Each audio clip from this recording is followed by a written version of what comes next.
Welcome to Storycomic Presents, where we interview amazing storytellers and artists. This is episode 340.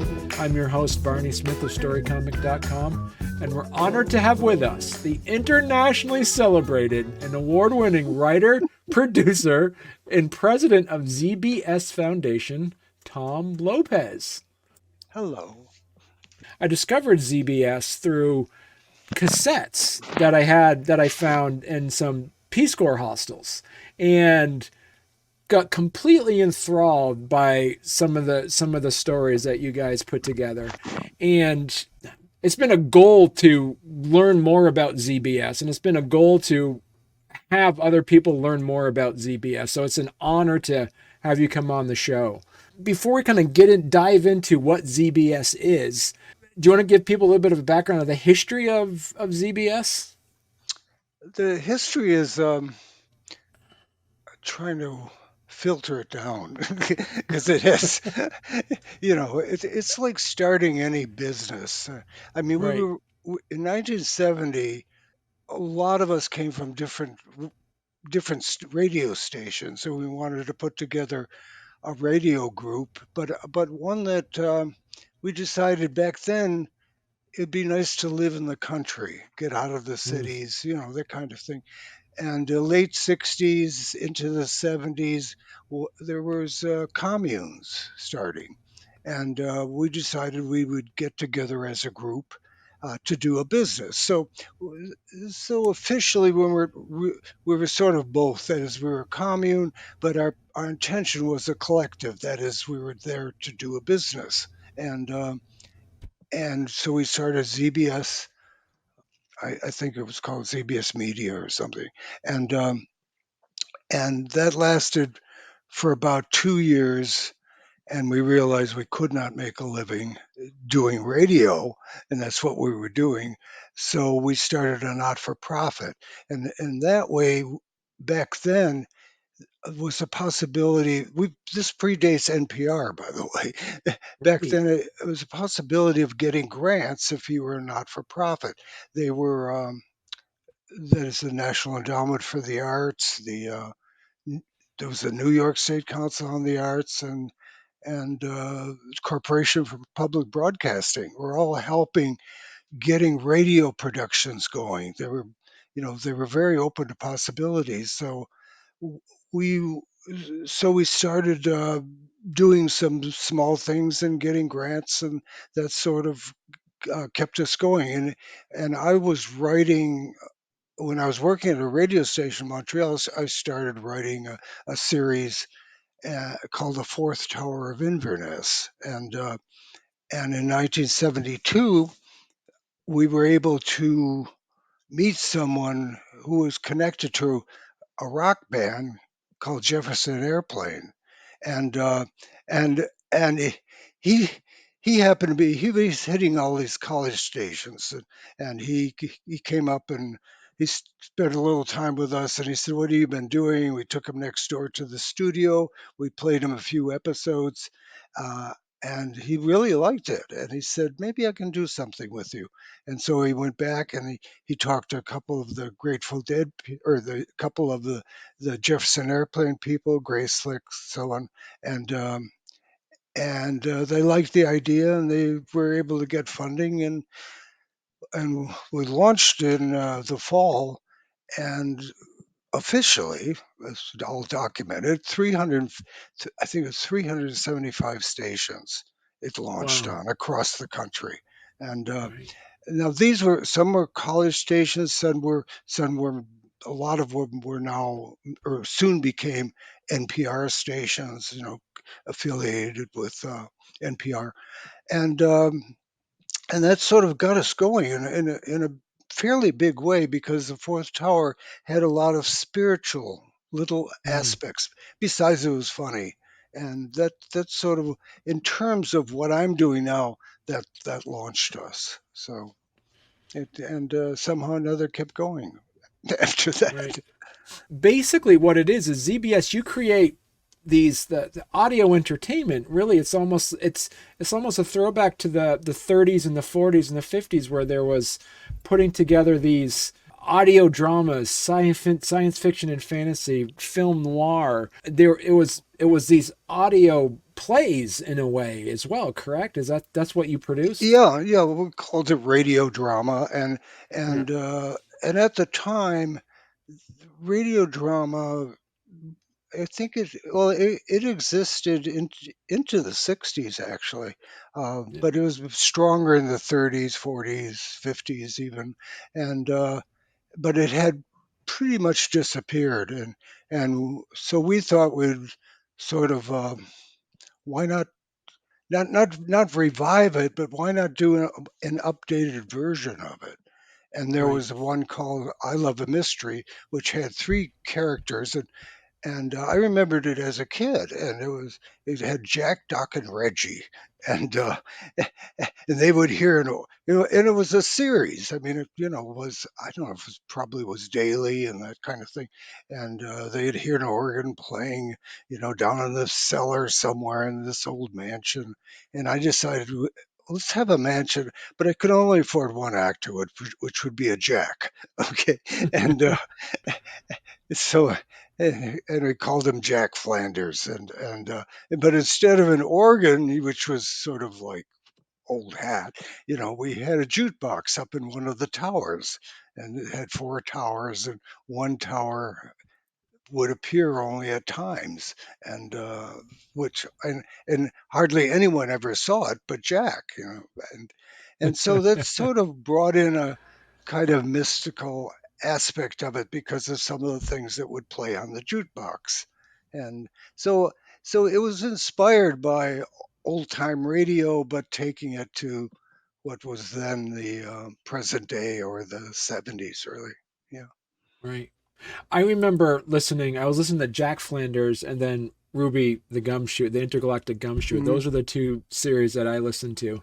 And what I loved about it is that the production value is so well done. It's very much, as we say, based off of like the golden age of radio as well. As talk to us a little bit about how you did the production. So obviously you used you used radio stations, you used recording studios to put this together with the sound effects and everything as well. Yeah, yeah, we had at the time uh, we began with anyway, and then we expanded it. But it was a 4-track Ampex record, and then several other. These are all studio equipment, Mm. um, and and for something like the Fourth Tower, sometimes we would have like 3 or 4 of these 2-track machines rolling along with the 4-track.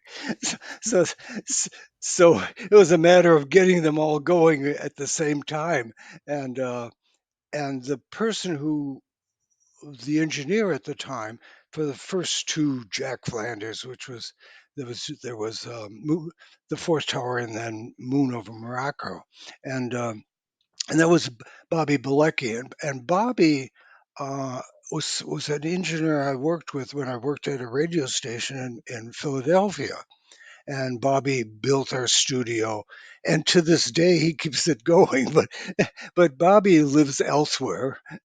But within a few hours, in case I have a problem or I talk to him on the phone, and Bobby went on to really be he invents audio things, audio equipment, and for a lot of artists in the New York City area, and if you know the artist Laurie Anderson, well, Laurie came up here as we were doing an artist in residency thing where various artists could come up here for a week, and like Allen Ginsberg was up here, and some known people. Uh, and Anyway, Lori really liked working with Bobby, and she went off and took Bobby with her, and and so I learned how to engineer simply because Bobby was gone at that point. But but but Bobby, I learned from watching Bobby. He was a great engineer, and he was not interested in essentially interested in anything he'd done before. He loved when you challenged him. He loved the idea. Let's try this, let's try that. That's where he is, and that's why he went on to work with all these different artists in the New York City area because they'd come up to him with his problems and he'd figure it out. And to this day, he still does that, but a lot less, he tells me. So, Right. yeah.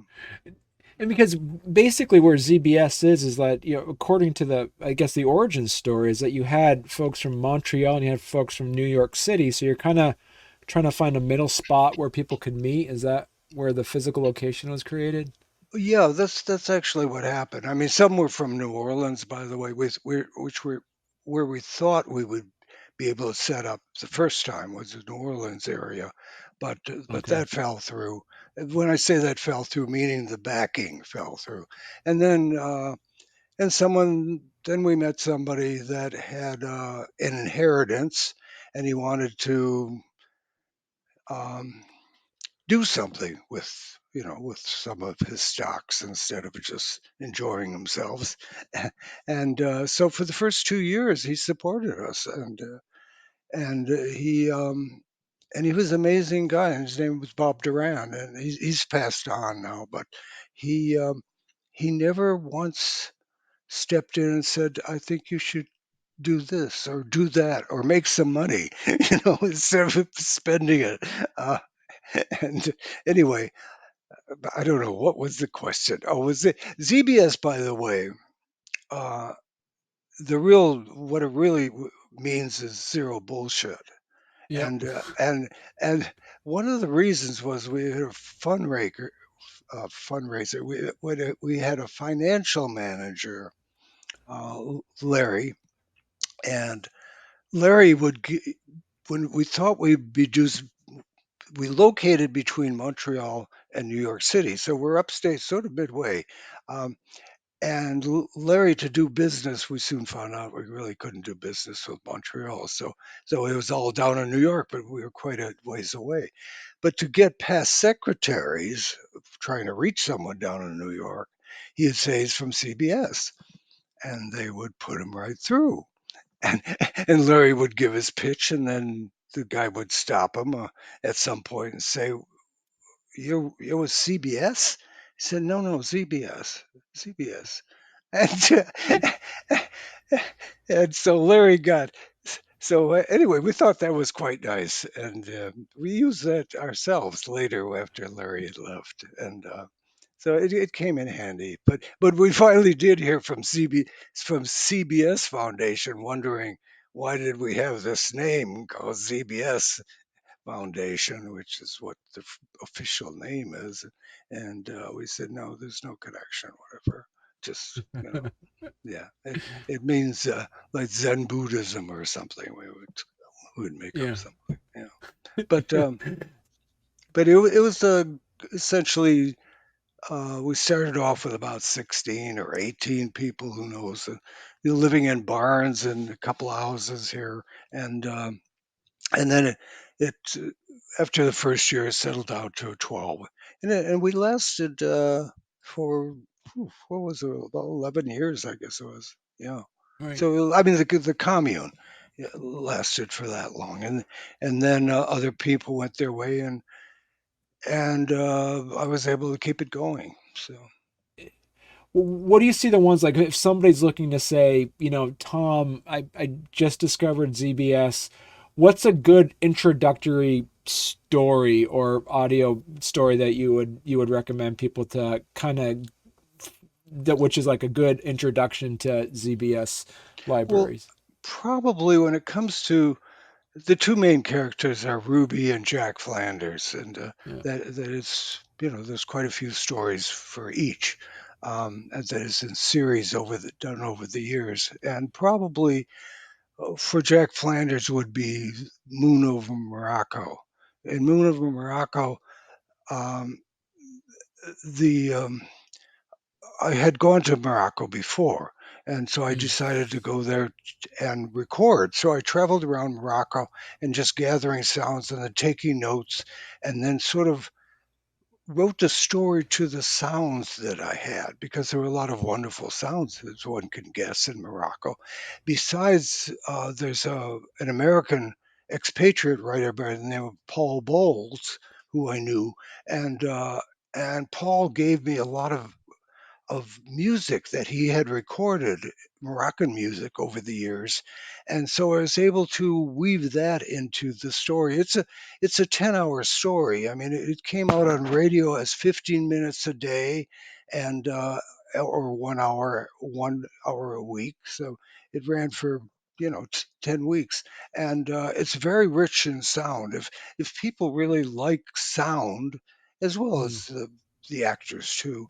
Um, that's a good start as a but it's 10 hours, but 10 hours, I mean, what the heck. With Ruby, that came out as 3 minutes a day, and just very short episodes, because that was the early 80s, and and radio was still open at that possibility of little daily episodes, and and that was s- very kind of funny, cartoonish almost. And right. to this day, I'm still doing it. I'm mixing one right now. In fact, a Ruby. It's called Ruby 12, but the truth is there was Ruby like 7.5. There's Ruby. I don't know how many Ruby episodes, maybe 18 or something. Different stories. Who knows? So yeah, it still exists for some reason. For those, do you still have radio stations that actually play ZBS material? Well, now hardly any stations. I mean, a few college stations, but no, the radio's moved on to other things, whatever that is. And but the it's on the internet, and Right, a few places as well as our website, that kind of thing. So it's right, it's still out there, but certainly very few stations. uh, You know, right. hardly any.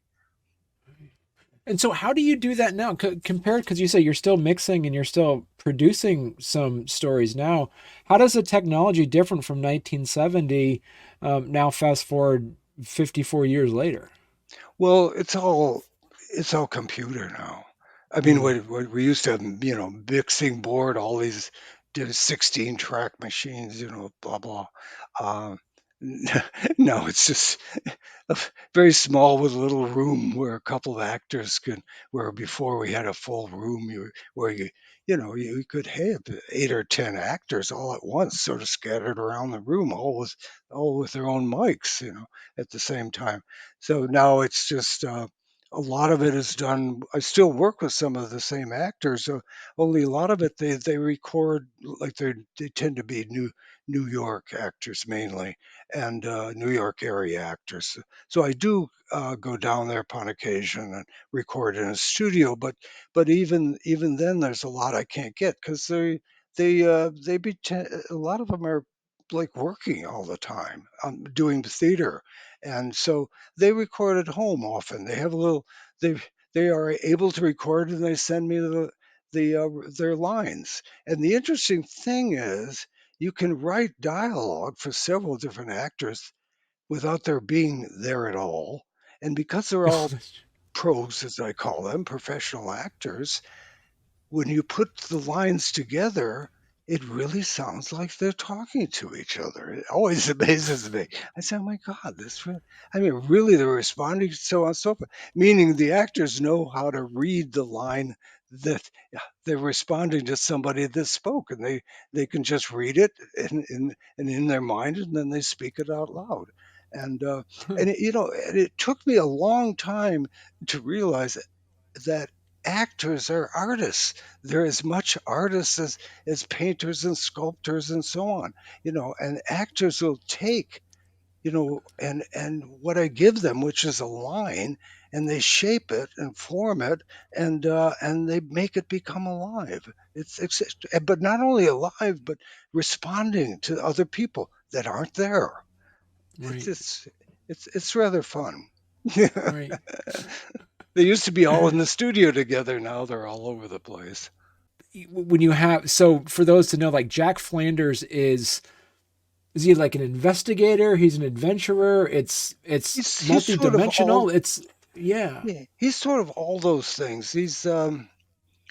Uh, I don't know how he came about. Just someone who was interested in life. I mean, basically, the story of the Fourth Tower's Inverness is someone who arrives at, because he's related to his aunt, is at this mansion called Inverness, and Hmm. and and things start to happen to him all the time. What he doesn't know is that it's all planned.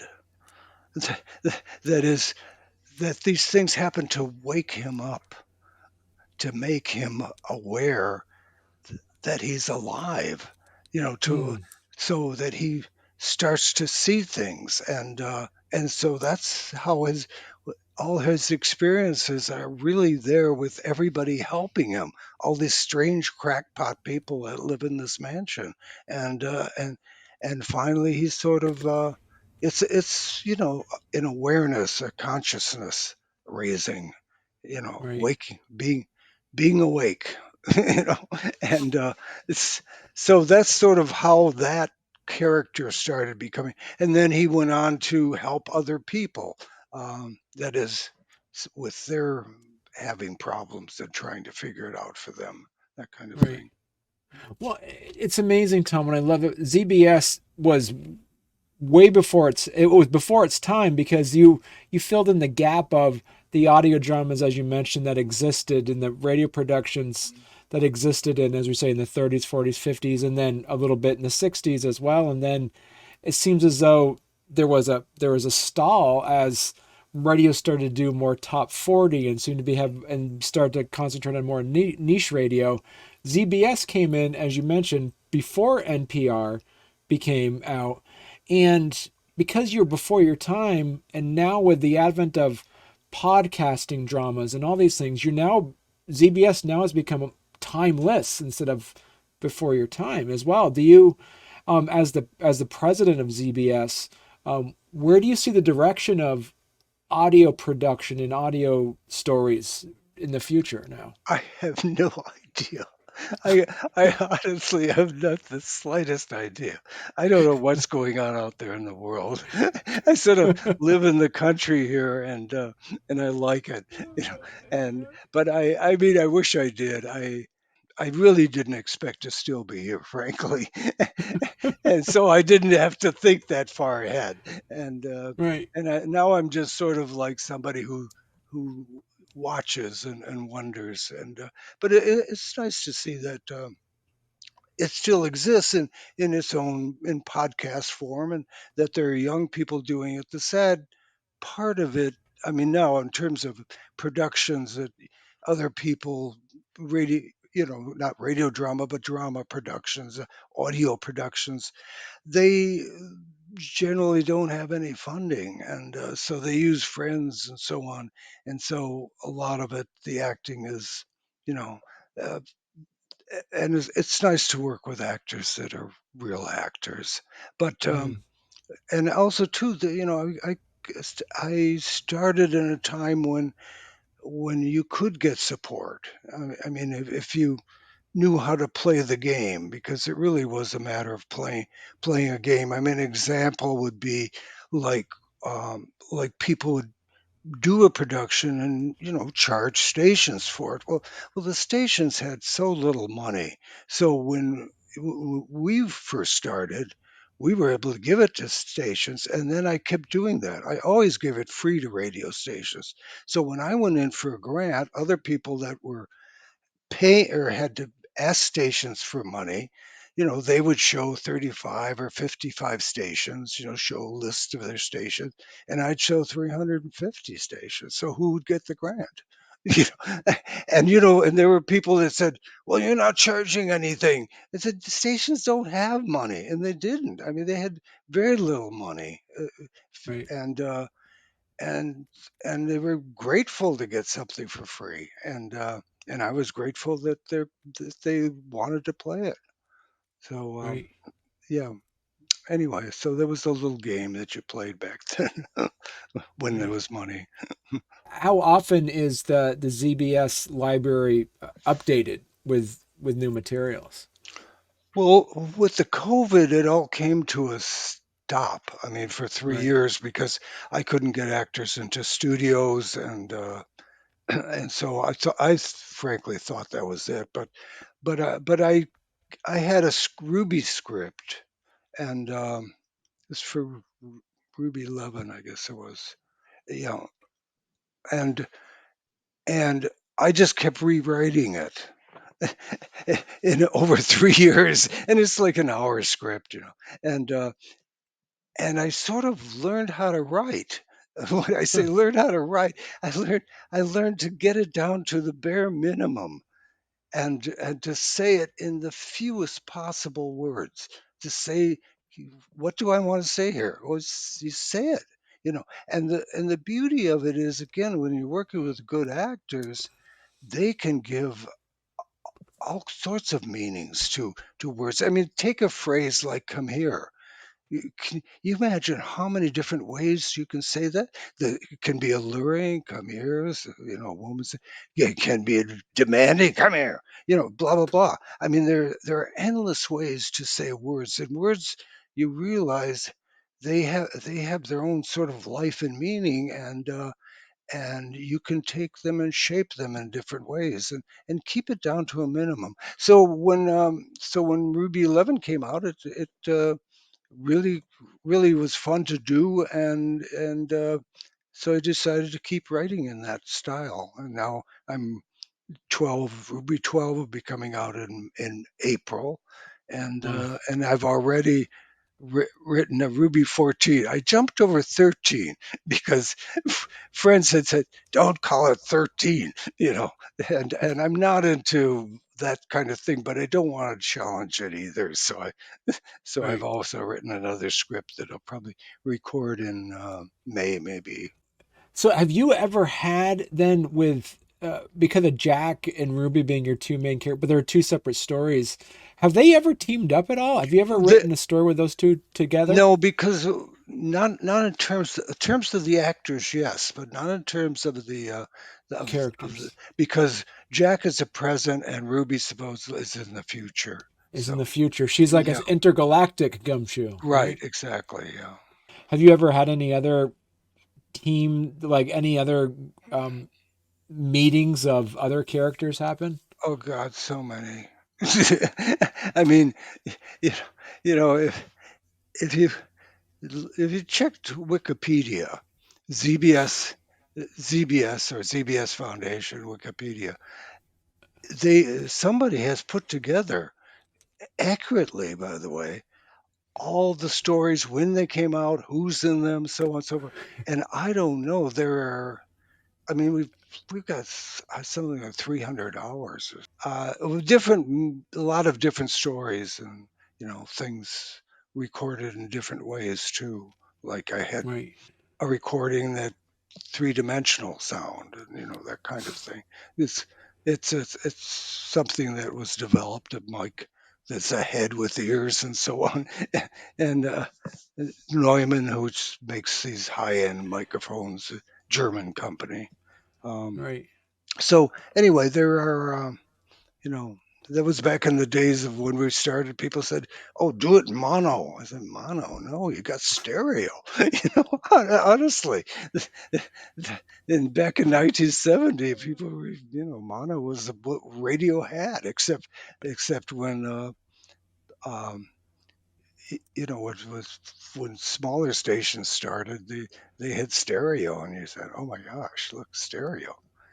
And so if people want to kind of like learn more about ZBS or and support ZBS, because as you mentioned, it is a nonprofit, would Yeah. it be easier for them to purchase some of the downloads or CDs, or would it be better to?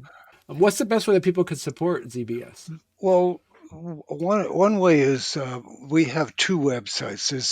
There's ZBS, um, well, it's just ZBS.org. It's org Right. being, but then we have one called ZBSmedia.com. And Okay. now ZBS Media is a subscription where you can subscribe for $5 a month, and you have access to everything. You could, you know, where you can stream it is what it is. What it is a streaming website. The others are for if you want to own something, and Hmm. these things are multi-layered. A lot of them, that is in the sense that they're made for more than one listening. And that's how we were able to sell it, because you couldn't get everything in one listening. Like radio is made, especially back then, was made for one listening. No, Right, ours were made, if you want to get everything, you got to hear it a couple of times, because there's always things you're going to miss. So right, anyway, but that's the ZBS Media website. So I right. don't know how many hours and hours are there, but there's a lot. Oh, there's a lot. I mean, if you just look at, Jack Flanders alone, like if somebody wanted to buy the entire, the absolutely complete Jack Flanders MP3, uh, huge. Like you're Uh, talking 81 hours. yeah, 81 hours. yeah, it's all the That's Jack. two that's over 2 working weeks of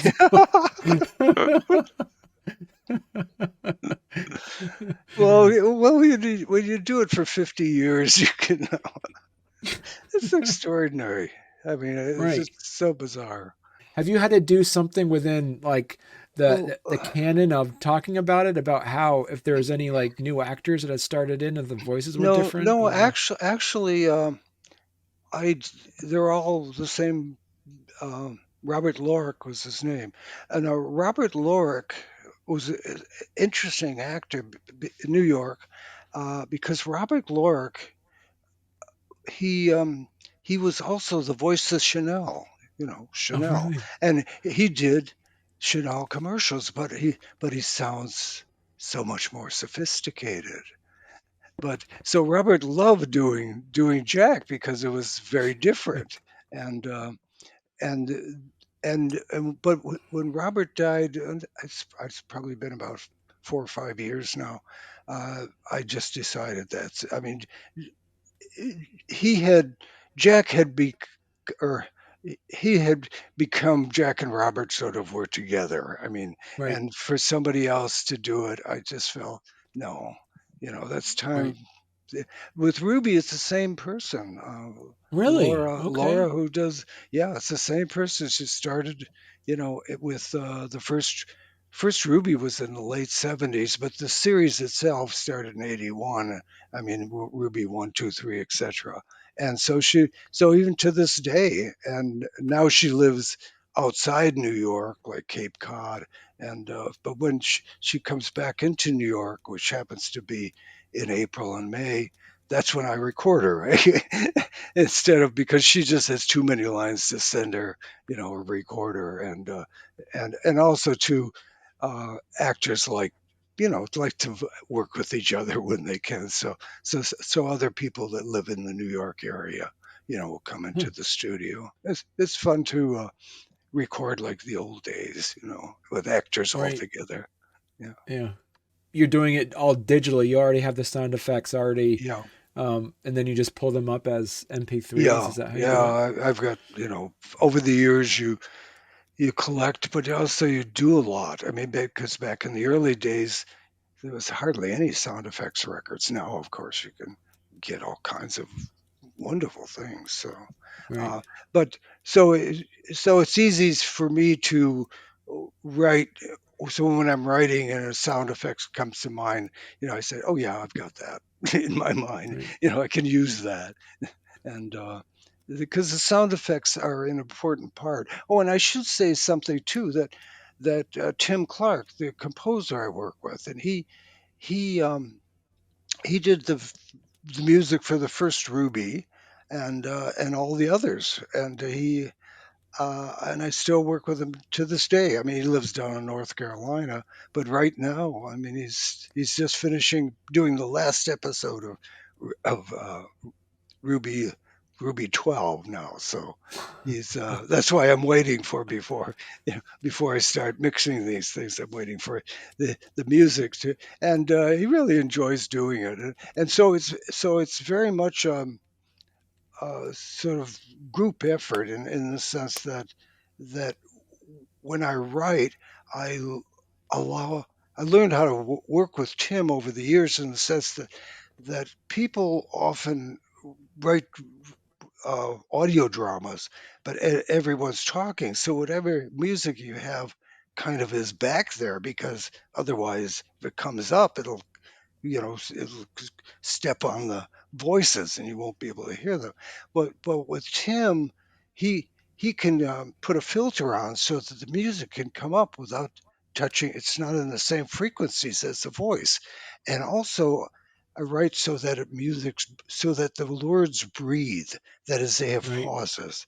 They have, you know, instead of everyone talking at once, and the music then can come up and sort of accent what the people are saying, and often it does. It'll often accent a word, but very subtly. It'll be part of Tim's composition because Tim listens to the music, and that's what he. I'm sorry, listens to the voices, or I send him a rough mix, and then he does the music listening to the voices. So Wow. yeah, Wow. so it's very much I'm thinking about his music, even though I don't know what it'll be, but just so that it'll be sort of like another character. Right. Wow. Yeah, That's amazing. Yeah. So Tom, so as they say, we that ZBS has been around for 54 years. yeah. What does the next 54 years bring for ZBS? I have no idea. It's just year to year.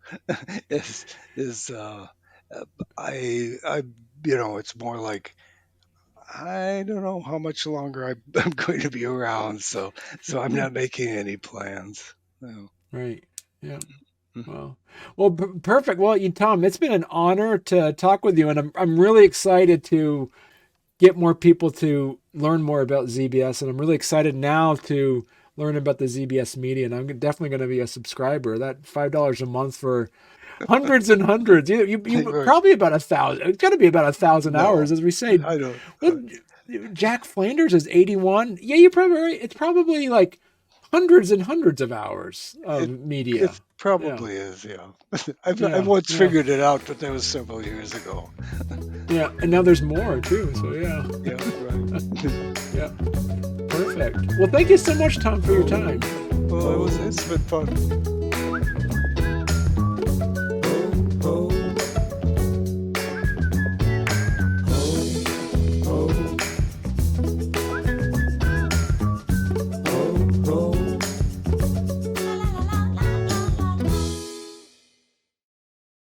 It has been an it's been a long term it's been a long term uh, what's the word I'm looking for? I'll edit this part out. This is the best thing about recording in front of it, and Tom Right. is that I can edit it later. um, it it's been how do I want to say this? Um, it's been a goal to learn more about ZBS, and it's been a goal to